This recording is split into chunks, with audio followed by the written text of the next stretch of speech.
Pour la règle douloureuse, ezali na mususu ezalaka causé na ba infection urinaire.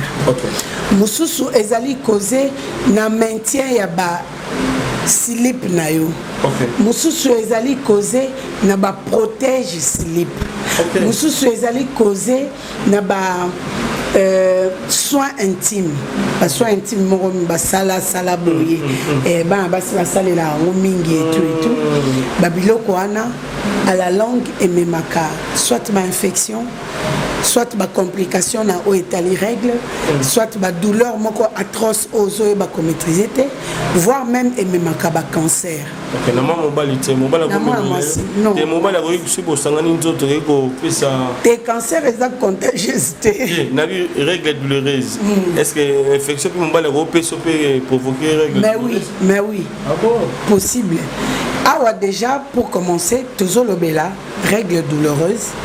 Bandeko ba règle katana. Bandeko ba règle sotaka. Bandeko ba règle ele kakamiko le belé tom kolomukie. Normalement règle et bandaka de 1er à 5 jours. Mususu omona a réglé ka lelo lobi règle katana. Mususu pour mona keti 10 jours. Alors tozana kisi moko pona biloko wana. Pardon, kisi mibale. Quand il s'agit des infections, ou est causé maladie wana tobandina pirito. Ce qui ezali nango kaka mususu peza abotami na kobanda ko régler na douleur. Akomela na kaka débouche règle. Mais ba kisio mibale yangonde ezo traité règle katana, règle douloureuse, règle o sotaka, règle o ele karamulai, to règle ezara mukuse. Oui, pona bandeko oyo bazotungisa mana infection urinaire tant mususu oyebite sur les anini. Infection urinaire ba symptômes nango koyeba ndenge. Tangu ozo suba ezo sala pilipili. Ezo sala yo pasi. Si on commence à niveau à ganga c'est que est oumeli. Mais na bandeli nango et ça a douleur na bas ventre. Deuxièmement, hormone na masuba na coloration nango comme makasi. Troisièmement, et comme il peut avoir couleur ya makasi, zo ke peut avoir chocolat en dehors de ça, hormone et comme il a solo makasi, o mela masangate. Oyo ka peut avoir masuba no solo makasi. Quatrièmement, hormone à place aux osuba, full masuba nous os la full le quoi ya masanga. Ezali ba symptômes ya infection urinaire wana na na bibandeli. Mais soko bokoli yango. Et comme raneni. Et bimisio bambuma autour ya sexe. Bimisio ba bouton mo mike. Bouton na mokosa oyo kosala yo flamme kapa ya kosa. Pour esala yo elenge okokotika te omuyango mona mutu musu na nzela zo kwanya zo mona teke batu ba moya kate ezate. Siko tango zo kwanya ngo ebimisa esu ba mai. Ba mai wana so ezwi su kote mususu ebimi lisusu. Allez, soki oleki étape wana ndeko misiko koswa. Oko suba te songo suba pasi. Mais la passe ça la moto. Ndenge moko. Ah bon? Ndenge moko. Tango comment kapasi wana pendant les rapports sexuels, moi si le quoi mobile, ozo ka crampe na côté gauche. Plus au ça mouvement plus passe les mat. Frottement na yo plaisir ezali souté comme le quoi pili et simbate. En dehors de ça, et comme il kobimisa yo na moi si le quoi mobile, moi ba mai moko boye, eza le quoi moi pâte jaune pâle. Mai wana solo mabe. Et bima na moi si et bima na mobile. À part ça, et pas moi si et longolo pe a poso. Na ba lèvre, moni pe lèvre côté mon poso longwe. Tikali lo moi mon tout choisi qui n'a fait. Comme nous on monto mbebe longa lelanga. Ah voilà. Poso longwe donc comme il peut apporter so simbi yango passe. Et ça la ndenge wana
cabinet de santé nationale puissante chez Dr Cathy Munga. Comment dans la sœur Cathy Munga, nazali naturothérapeute, nazali kosunga bandeko bazali na bokono ndenge na ndenge au moyen de plantes naturelles. Bandeko bazana ba problème ya ba hémorroïdes interne tout comme externe, infection urinaire, prostate, azoospermie, obota ezalité, rhumatisme, nerf sciatique, gouttes, règles douloureuses, glaucome, vision floue, motopathie intense, sinusite. Awa nazana kati ya laboratoire. Awa nde bisika na séchaka ba plante, banzete, ba makasa ya ndenge na ndenge, dépôt nanga yango yo esika na salaka ba formule na ba solution nanga. Merci na équipe mobimba ya maison chez Cathy, en particulier Joyce Bolala. Tozali bongo na commune ya Ngalima, quartier Kinsuka Pêcheur, avenue Maïndombe, numéro 99. Référence carrière Kari Grèce. Le Biko Nabino et Sengo Nabiso. Bonjour très chers amis internautes, bienvenue dans votre émission Toy Babango avec Yves Ipan, Tosa, directeur d'info. L'Afrique avec la série continue toujours dans votre chaîne Super Promo. Dès ça, 40 ans, voilà, nous sommes déjà avec Maman Cathy Munga, la nation puissante. Nous allons avoir na centre na biso kitoko awa pour nous soulever là. Italie bongo, bah infection urinaire, Italie aussi hein, bah règles douloureuses. Maman à chaque fois 3 jours ouana, 4 jours ouana, et ça la gayo passi au matin au vanda parce que pas ces arguments makasi na bando na biso remarquer plus. Dans d'autres noms qui m'ont bali, dans d'autres noms qui m'ont moi si, l'infection se vendit, au monde, au commis, non. Tout ce que maman a expliqué pour nous, c'est qu'il y a un boy, et les amants m'ont bien dans la difficulté, ça m'a bien. Maman Cathy Munga, tu sais pas sur le monde, fin de l'année en gros. Alors, pour la bande de co, il y a centre de psychologie Toro, ça va nous pour nous amener à battre les bisous, na on voula il y a 6 14 côtés pour nous percer, tout ça nous amener à tout côté mais mon message pour la fin de l'année. En tout cas, merci beaucoup Papa Yves Mikolo Pende, salut mon mingi to mon amité. Merci na présence na yo na maison chez Cathy. Merci. Merci na Mika kuna na sima ya machine.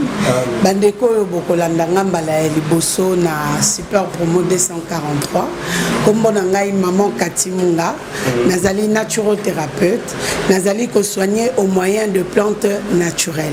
Nazali bongo na commune ya Ngaliema, na quartier Kinsuka Pêcheur, avenue Maïndombe numéro 99. Kuna na yambaka de 6h à 9h30. Consultation 15 000 francs congolais. Référence carrière Kari Grèce. Deuxième bureau nanga ezali na commune ya Kalamu, na quartier Matonge, na avenue Ikelemba numéro A9. Awa na yambaka de 12h à 14h30. Consultation 15 000 francs congolais. Numéro de contact nanga ezali 00243 82 20 012 Nasuka. Na sengi binobo s'abonner massivement na chaîne YouTube nanga na kombo ya CM la nation puissante. Pour un message il y a fin de l'année, na souhaité binoba bonne année 2022 et na pamboli nzambe pour abattre biso lisusu to komi ti na lelo le 27 to futi elo côté ba ope ba kufi to leki bangote ezaka ngolu ya nzambe atalisi kati na biso pour na ko compter biso parmi les vivants. Merci beaucoup. Voilà, merci beaucoup maman. Toi qui es directement dans la règle douloureuse. Oui. Tu es souvent, bah maman, sur les comédies bango, vraiment maman azolé la bavante passi, à votre salam salate, il faut là, à comme la qui sont le pagala pour que douleur voilà ici là, à comme kimia. Alors, expliquez-moi sur la règle douloureuse, les années n'a pas obéi bien. Merci beaucoup Papa Yves. Pour la règle douloureuse, ezali na mususu ezalaka causé na ba infection urinaire. Okay. Mususu ezali causé na maintien ya ba slip na yo. Okay. Mususu ezali causé na ba protège slip. Okay. Mususu ezali causé na ba soins intimes. Ba soins intimes moko ba sala boye. Ba la sala la mingi et tout. Ba biloko wana à la longue et memaka soit ma infection soit ba complication na o etali règle, soit ba douleur moko atroce aux os ba ko maîtriser te, voire même et même ba cancer. OK, na maman mobalité, mobile la non. Des mobile la ko si bo sangani nzoto ko pesa. Des cancers exact contagiosité. Na règle douloureuse. Est-ce que infection puis mobile ko pesa peut provoquer règle? Mais oui. Ah bon? Possible. Ah déjà pour commencer, toujours le bela règle douloureuse. Bandeko ba règle katana. Bandeko ba règle sotaka. Bandeko ba règle ele kakamiko le belé. Tom kolomukie. Normalement règle et bandaka de 1er à 5 jours. Moussus au monde a réglé qu'à l'élo lobby règle katana. Moussus pour mon a qu'est 10 jours. Alors tozana qui si mon copo na biloko ana. Pardon qui si mi balé. Quand il s'agit des infections, ou est causé maladie wana tobandina pirito. Ce qui ezali nango kaka mususu peza abotami na kobanda ko régler na douleur. Akomela na kaka débouche règle. Mais ba kisio mi balé yangonde ezo traité règle katana, règle douloureuse, règle o sotaka, règle o ele karamulai, to règle ezara mukuse. Ba kisi nango mi balé yango.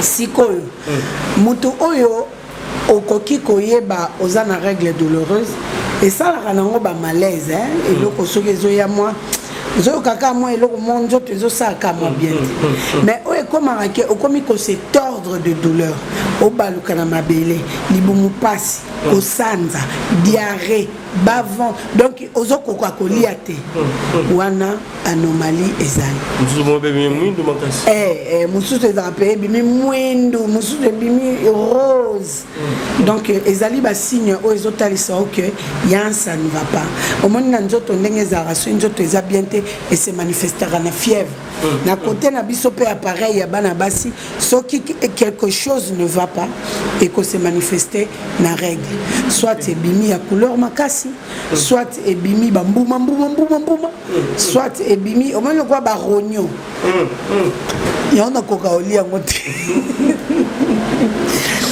soit ebimi ba mbuma mais dans la bilo il to rogno et puis ça en ide moko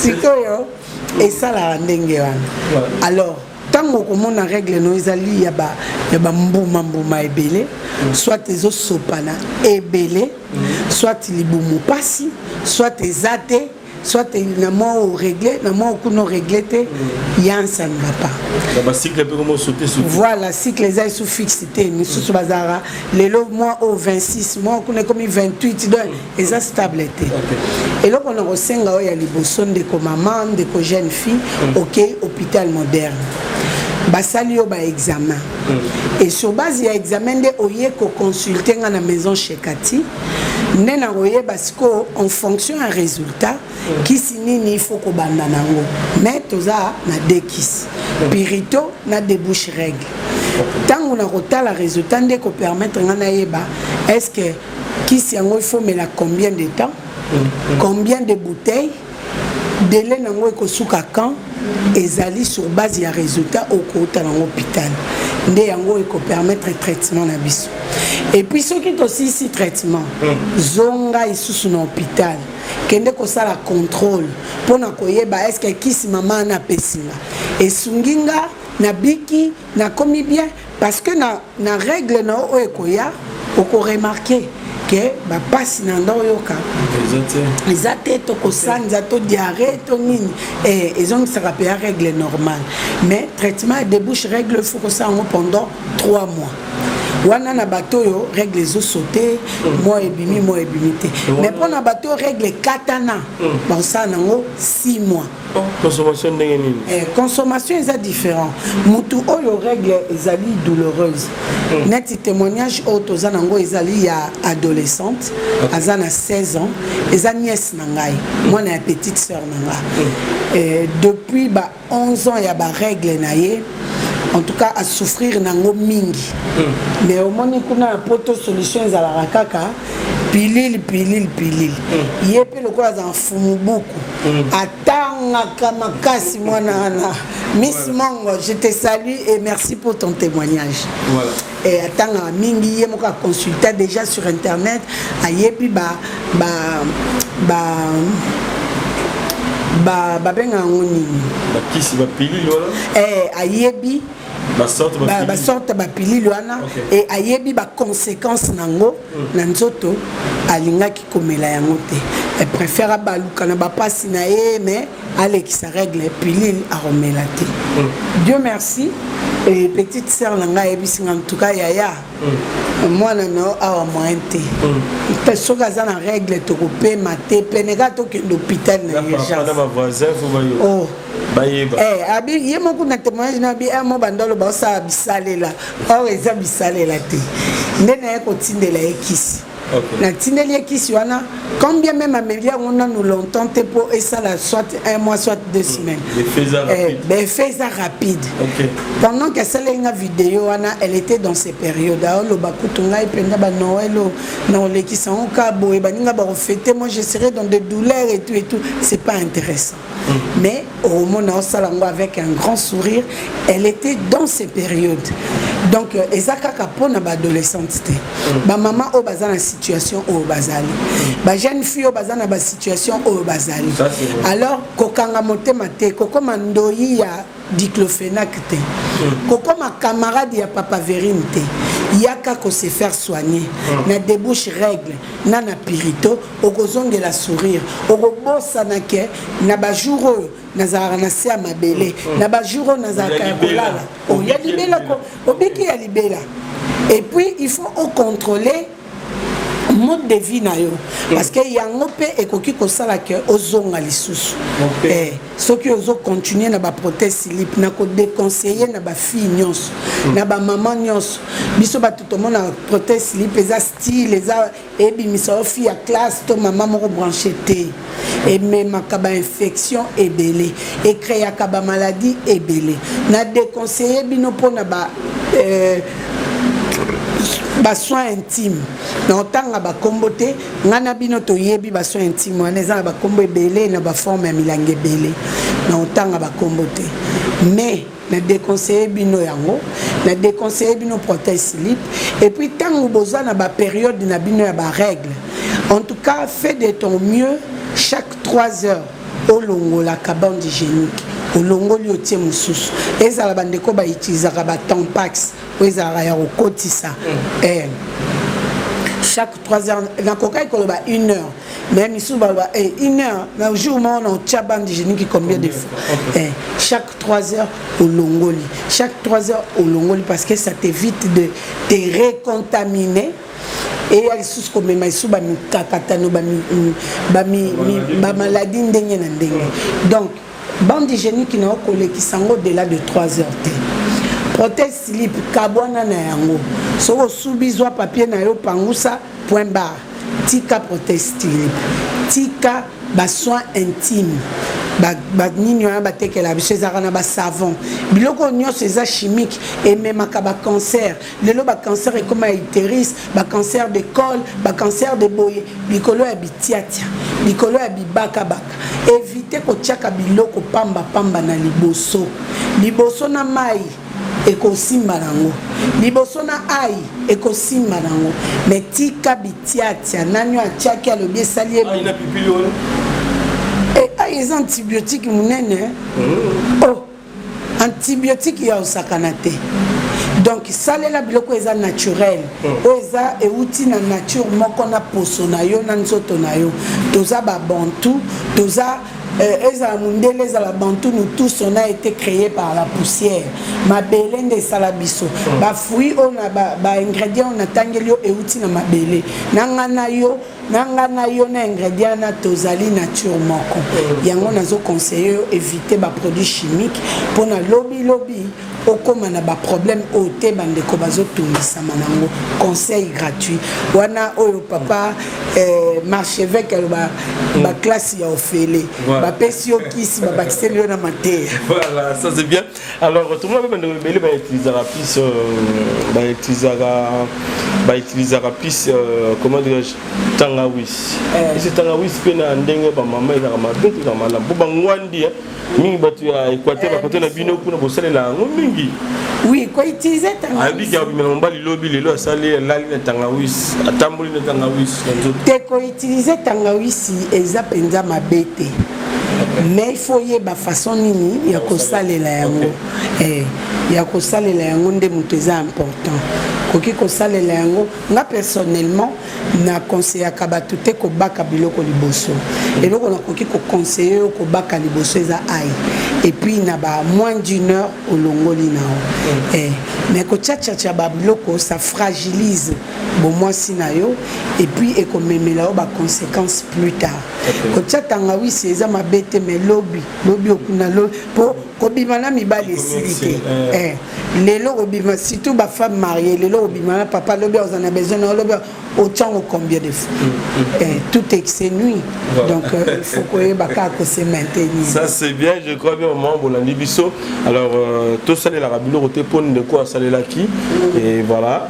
Luka motoyo ayebi azana maîtrise amakambo oyo zolingo sala wana tuna ba kopesa ya no ezana ope mbongo te quand ndenge marché vers azoba école ya ofele message pe yango et puis enseignement ya ofele mama kacha to pesa biso be miso de belé landa na chaîne ya mama yimoko okuta message to pesa ba conseil enseignement to pesa bino biso ba mama et la bino ba mama la biso ba papa et to keli susu na ba émission na ba chaîne na biso na ba différentes chaînes pour mona ba message ba enseignement mama to pesa alors pour ba papa pe ba oh mais infection oyo urinaire pour le biso papa to yeba ndenge ni ko papa musu ko mona ye autopisser ko bimani na kati ya toilette to pe na urinoir okuta yebo pantole baby na masube kiti na se nous autres pisa zo ganga kuna mais pas problème nini fumia suye bien nini boye non mais pas problème nini oh non c'est rien abomi moto tout le bas to yeba ndenge ni infection urinaire za na kati ya ndeko mobali. Oui, pour na bandeko oyo bazotungisa na infection urinaire tant mususu oyebite sur les anini. Infection urinaire ba symptôme nango koyeba ndenge ni. Tangu ozo suba ezo sala pilipili. Ezo sala yo pasi. Tio comme à niveau ya ganga seke e umeli. Mais na bandeli nango esala ka douleur na bas ventre. Deuxièmement, hormone na masuba na coloration nango komi makasi. Troisièmement, et comme il peut y avoir couleur, il y a ma casse, il peut y avoir chocolat. En dehors de ça, au moment et comme il y a solo ma casse, on met la massangate, on y a ma suba no solo ma casse. Troisième, quatrièmement, au moment na place aux suba, full ma suba no sala full le quoi ya masanga. Ezali ba symptômes ya infection urinaire wana na na bibandeli mais soko bokoli yango et comme raneni et bimisio bambuma autour ya sexe bimisio ba bouton mo mike bouton na mokosa oyo kosala yo flamme kapa ya kosa pour esala yo elenge okokotika te omuyango mona mutu musu na nzela zo kwanya zo mona teke batu ba moya kate ezate siko tango zo kwanya ngo ebimisa esu ba mai ba mai wana so ezwi su kote mususu ebimi lisusu allez soki oleki étape wana ndeko misiko koswa oko suba te songo suba pasi mais la base ça la moto ndenge moko ah bon ndenge moko tango comment kapasi wana pendant les rapports sexuels moi si le quoi mobile ozo ka crampe na côté gauche plus au ça mouvement plus passe les mata frottement na yo plaisir ezali sauté comme le quoi pilipili et simbate en dehors de ça et comme il kobimisa yo na moi si le quoi mobile moi ba mai moko boye eza le quoi moi pâte jaune pâle mai wana solo mabe et bima na moi si et bima na mobile à part ça et pas moi si et longolo pe a poso na ba lèvre moni pe lèvre côté mon poso longwe tikali lo moi mutu choisi qui na fait comme nous on mutu mbebe longa lelanga ah voilà poso longwe donc comme il pe a pota so simbi yango passe et ça la ndenge wana et puis et pas moi si et kimisi élasticité ya sexe déjà et comme solo mabé et puis et comme polele et pas moi mobali et l'embisio libido soki on c'est-à-dire libido mataka te oh baby et l'embisio makasi ya kimobali en dehors de ça et comme une difficulté à érection au téléma na yo mais Moïse a au téléma peut bien a comme timide et comme ça là bon ce que vous mende et que na kozi qui ça sperme comme une quantité moukier et comme maï et pas moi si et que boma ba ovaire ba hormone ndeba matrice na zika et kanga bana te pour na babiloko voilà et comme il a ba problème infection et ma bé makasi soko skutani na ba symptômes oyo pour confirmer kende hôpital moderne ça la examen okoyoka parce que infection et baby sarana et bouchara ba trompe ya moi si hormone a rejoisé mité bino bokanisi peut-être parce que bah ovaire parce que bah hormone parce que infection bouchée. Bonjour à tous, je m'appelle Nora et j'ai 16 ans et je vis à Paris. Aujourd'hui, je vais vous parler d'un produit miracle qui m'a fait beaucoup de bien, dû à mes règles. J'ai commencé à avoir mes règles à mes 11 ans et ma toute première fois n'a pas été trop géniale parce que j'entendais mes copines dire « oui, ça fait pas mal, t'inquiète, ça va aller » et j'avais plutôt hâte de les avoir. Mais une fois les avoir eus, j'ai vraiment regretté, j'avais vraiment super mal. Et jusqu'à aujourd'hui, j'avais toujours mal. À chaque fois, c'était le moment que je redoutais le plus, c'était le moment d'avoir mes règles. Parce que c'était impossible à vivre. Et surtout que moi, je crains souvent la douleur, je me plaignais tout le temps. Carrément, mes proches pensaient que je faisais semblant alors que pas du tout. Mais c'était vraiment horrible. Donc, étant donné que ma tante Cathy Munga fait des produits par la pharmaceutique, elle m'a envoyé du Congo un de ces produits que j'ai mis... Donc elle m'a envoyé du Congo ce produit. Enfin, je vais dire qu'on va dire c'est des... Je sais pas si vous connaissez les clous de girofle, mais on va dire que ça se représente un peu pareil. Et c'est un médicament que je dois faire bouillir et à boire chaque matin et soir. Enfin, tout dépend de comment vous voulez le boire, quoi. Tout dépend de la fréquence sur laquelle vous voulez le boire. Mais moi, j'ai plutôt préféré de vraiment boire ça le matin et le soir. Comme ça va bien agir sur moi. Et au début, je redoutais un peu l'odeur. Enfin, je redoutais tout ce qui était goût. Parce que ma petite sœur, elle me faisait peur à me dire c'est horrible parce qu'elle a bu avant moi. Et du coup... j'ai eu à goûter et franchement c'est normal quoi, c'est un médicament. Mais en tout cas, je vous le recommande à 100% parce que je vous promets, là c'est ma période et je me suis réveillée, j'étais normale. Alors que moi de base j'ai mal, je me tords de douleur, je me jette par terre. Mais là, c'est là pour recommande à toutes les filles de mon âge, même nos mamans. Enfin, c'est vraiment un produit qui m'a vraiment aidée sur ma période. Surtout que j'ai vraiment eu à consulter un gynécologue, enfin mon gynécologue, pour savoir ce qui n'allait pas chez moi, pourquoi j'avais souvent des règles douloureuses, et tout ce qu'il trouvait à me dire c'est prenez la pilule. Sauf que la pilule, sur le long terme, ça pouvait avoir des conséquences néfastes sur mon corps, et même sur ma production d'ovaires, et sur ma fertilité plus tard. Et je voulais pas avoir affaire à des pilules comme toutes les filles d'ici, donc j'ai vraiment fait confiance à ma tante, et je regrette pas. Donc allez prendre vos produits et donnez-moi de vos nouvelles. On en parlera. On en parlera. On en parlera.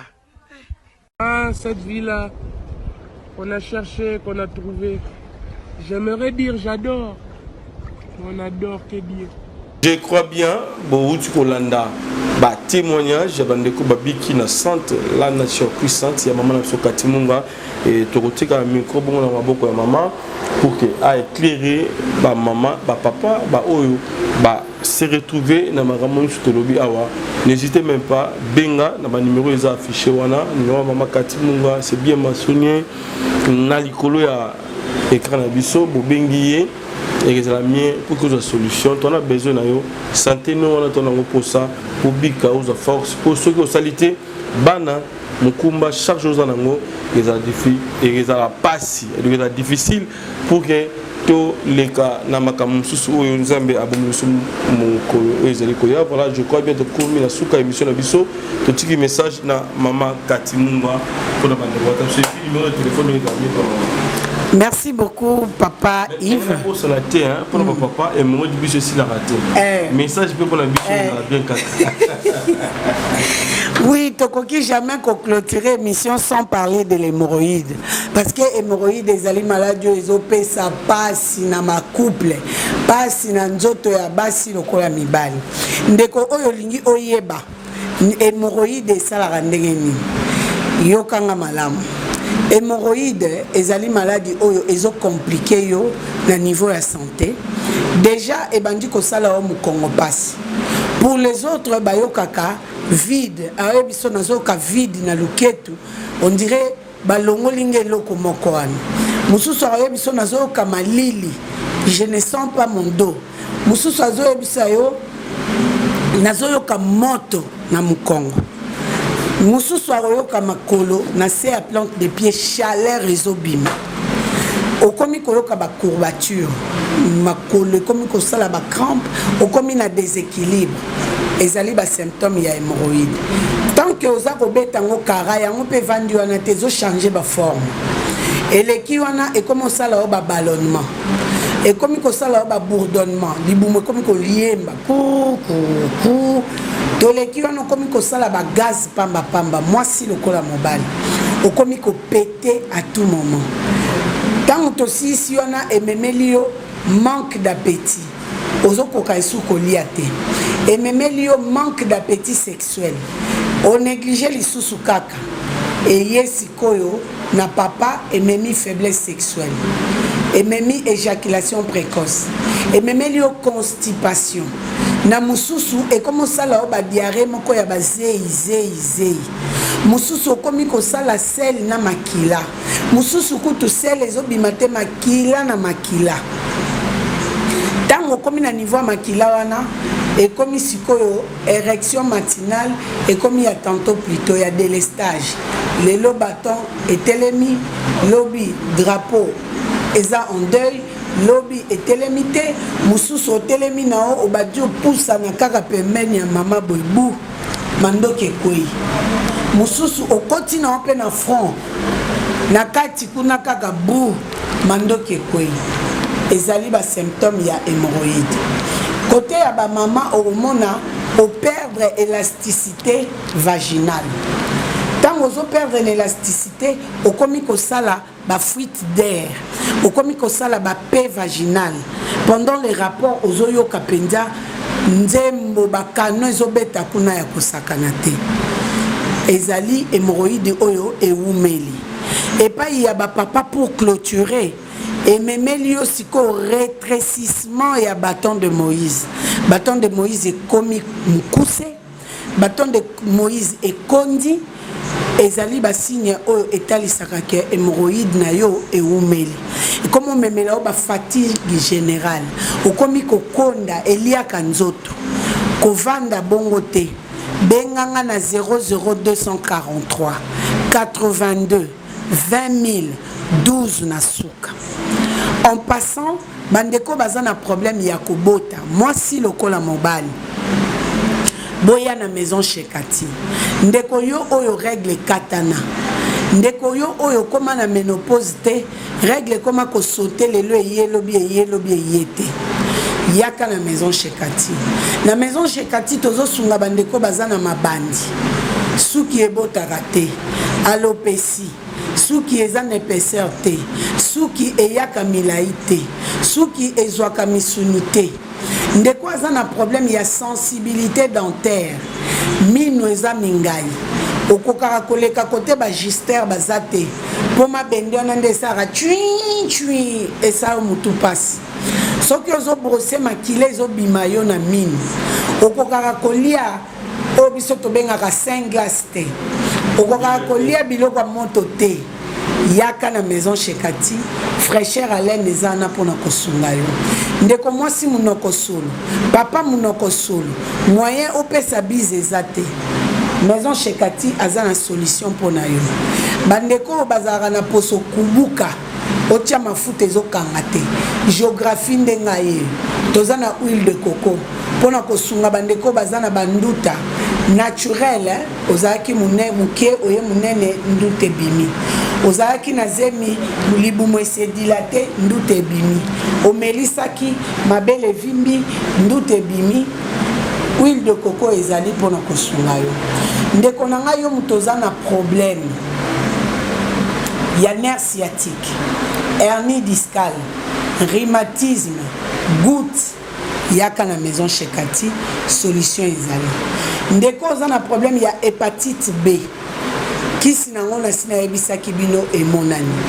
ndeko oza na problème ya tension oculaire tension artérielle glaucome insomnie apnée oza na ba maladie respiratoire lokola sinusite bronchite asthme yo oyo ozali na ba problème respiratoire yaka na maison Shekati kisi ezali mpona kosunga yo nazobeta tolo na bakisi na nga po nasokaka yango makila ya Jésus Christ yango moni nazalaka na 100% de réussite nabeti sete na bandeko basi mibali bino oyo boza kokonsome baproduit ya maison Shekati ntango ozwi lobiko kokanga yango mpona yo moko te tindelanga témoignage mpo esunga bandeko baza na même situation ke yo bayeba ke na maison Shekati solution ezali nga nakoki koloba me na mosala na biso bato ya lokuta baza ebele banganga baza ebele bato oyo ya batalisa maboko bakoma banaturothérapeuta baza ebele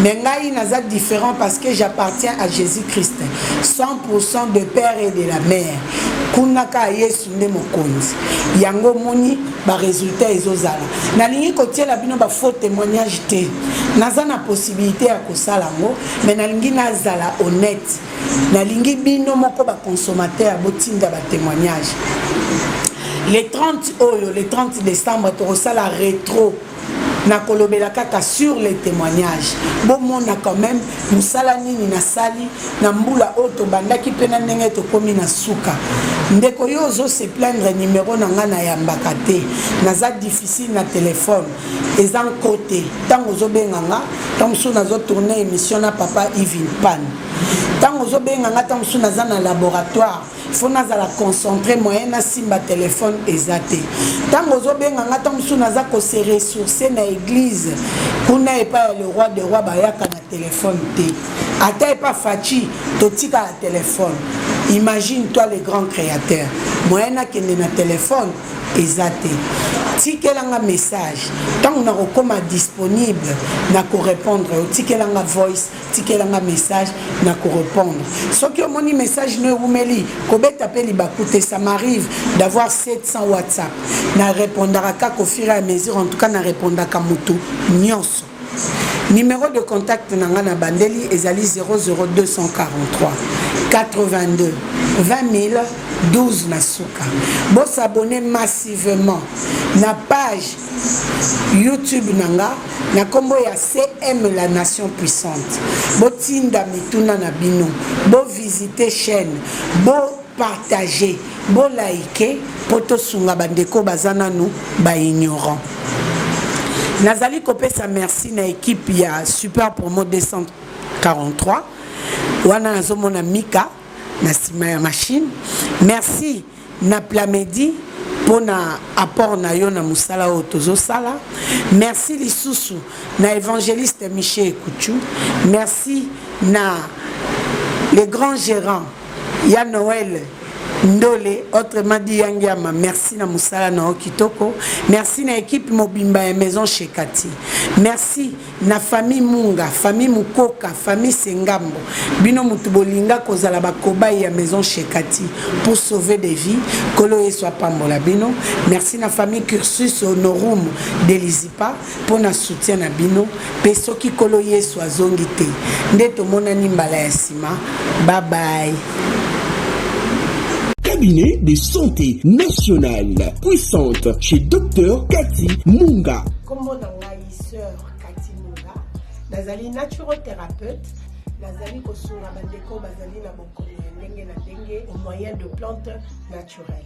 Bandeko bazana ba problème ya ba hémorroïdes interne tout comme externe, infection urinaire, prostate, azoospermie, obota ezalité, rhumatisme, nerf sciatique, gouttes, règles douloureuses, glaucome, vision floue, motopathie intense, sinusite. Awa nazana kati ya laboratoire.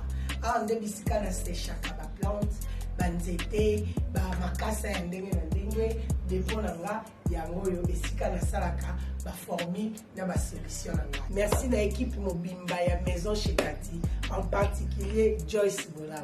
Tozali bongo na commune ya Ngaliema, quartier Kinsuka Pêcheur, avenue Maïndombe, numéro 99. Référence carrière Carrie Grèce. Le Biko na bino et Sengo na biso.